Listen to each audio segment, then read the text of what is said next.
उसको समझना थोड़ा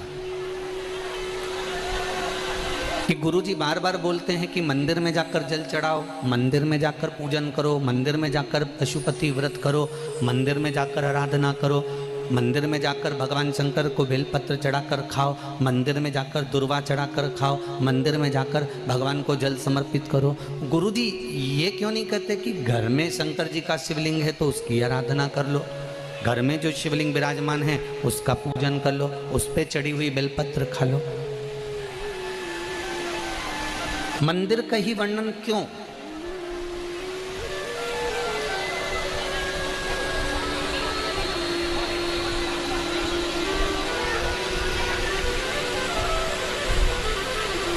एक आप ये बेलपत्री भगवान शंकर को चढ़ाएं ना चढ़ाएं, आप पुष्प भगवान शंकर को चढ़ाएं ना चढ़ाएं, आप दुर्वा भगवान को चढ़ाएं ना चढ़ाएं,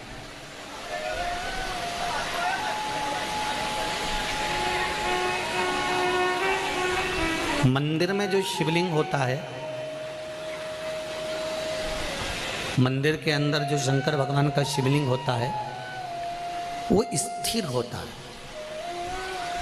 और घर में जो शिवलिंग है वो स्थिर है क्या? उसको तो तुमने उठाया, उठा के थाली में रखा, स्नान कराया, वापस बिठा दिया।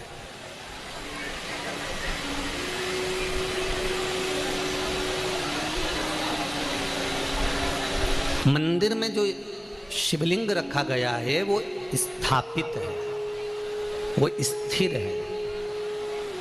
स्थापित शिवलिंग की एक महत्वता सबसे ज़्यादा होती है कि उस पे अगर बेलपत्री चढ़े तो ठीक, फूल चढ़े तो ठीक, सामग्री चढ़े तो ठीक, जल चढ़े तो ठीक।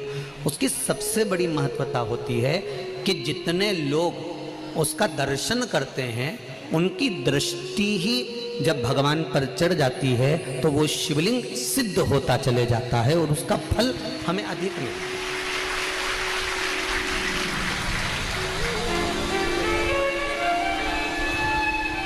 उसका फल हमको अधिकता में प्राप्त होता है। अब घर में जो शिवलिंग है, घर में जो शंकर भगवान का शिवलिंग है छोटा सा, उस पे कितने लोग दर्शन कर रहे हैं? आपने कर लिया, पति ने कर लिया, बच्चों ने कर लिया, या घर में जो सास ससुर हैं, परिवार है, कुटुंब है, उसने दर्शन कर लिया, या आपके कोई मेहमान आ गए, आपके कोई रिश्तेदार आ गए तो उन्होंने दर्शन कर लिया। समझ लेना जरा अच्छे से हो। अब घर के शिवलिंग पर परिवार वाले ही दर्शन कर रहे हैं, परिवार के लोग ही उसको दर्शित हो रहे हैं, दर्शन कर रहे हैं, पूजन कर रहे हैं। पर मंदिर का जो शिवलिंग होता है, कोई जरूरी नहीं है कि सब जाकर बेलपत्र चढ़ाएंगे, सब जाकर फूल चढ़ाएंगे, सब जाकर चावल चढ़ाएंगे, या एक लोटा जल सब जाकर चढ़ाएंगे। अगर मंदिर का दरवाज़ा खुला हुआ है और मंदिर के बाहर से भी कोई निकल कर जा रहा है, मंदिर उसको मालूम है कि यहाँ मंदिर है, और उसकी ये मुख, उसका ये चेहरा मंदिर की ओर भी मुड़ गया। भले गाड़ी चढ़ा रहा था, गाड़ी चलते हुए जा रही थी, भले उसको शिवलिंग दिखा ना दिखा, पर उसका चेहरा मंदिर की ओर मुड़ा तो उसकी दृष्टि का प्रसाद भगवान को चढ़ चुका था, भगवान उसको स्वीकार कर चुका था।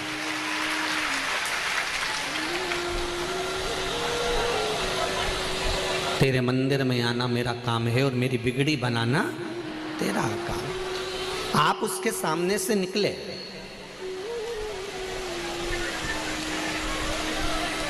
आप उसकी चौखट पे से निकले और उसके सामने उसकी चौखट से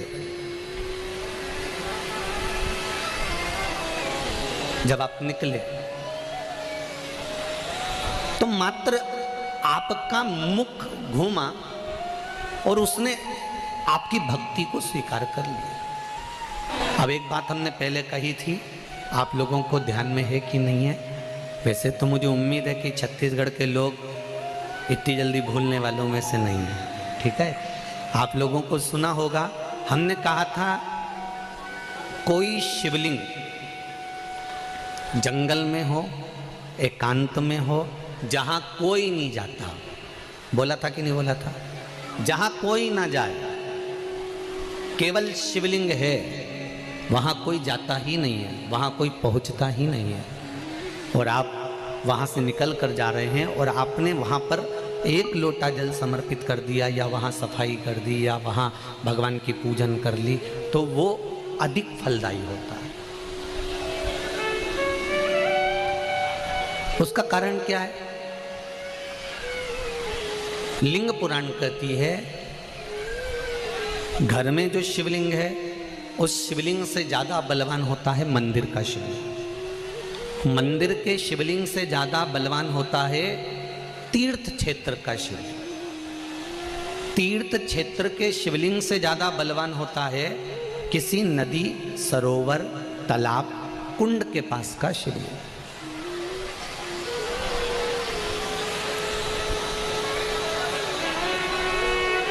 नदी, तालाब, कुंड के पास के शिवलिंग से ज्यादा बलवान होता है वन में, एकांत में, जंगल में, पहाड़ पर्वत पर, कोई शहर से दूरी पर, गुप्त स्थान पर कोई शिवलिंग है, वो बलवान होता है। अब उस शिवलिंग के पास में जाकर आपने भूल से भी एक लोटा जल चढ़ा दिया या कोई थोड़ा सा कपड़ा उतार कर आपने वहाँ थोड़ी सी सेवा कर दी, तो उसका फल तो 1000 लाख गुना तो मिला।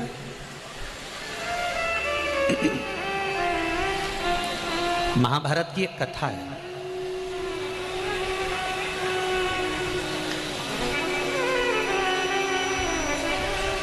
इसका प्रसंग महाभारत की कथा में भी मिलेगा और नरसिंह पुराण में भी मिलेगा। अगर आपको लगे कि सियोर वाले गुरुजी कौन सी पुराण में से बोल रहे हैं, तो आप किसी ने पूछे तो बता देना, नरसिंह पुराण और महाभारत का ये पावन संवाद है। एक बार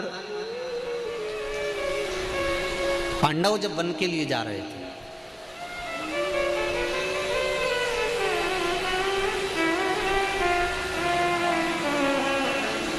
और पांडव जब वन के लिए जा रहे हैं, पांडव वन की ओर प्रवेश कर रहे हैं, कुछ दिन पांडवों को वन में घूमते घूमते निकल गए।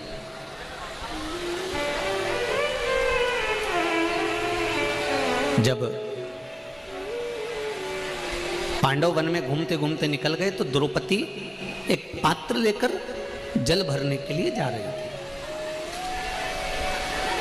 अब द्रौपदी जब जल लेने के लिए गई, द्रौपदी के केश खुले हुए थे, सुंदर भी थी। वहीं पर एक दैत्य अपने दोस्त के साथ जा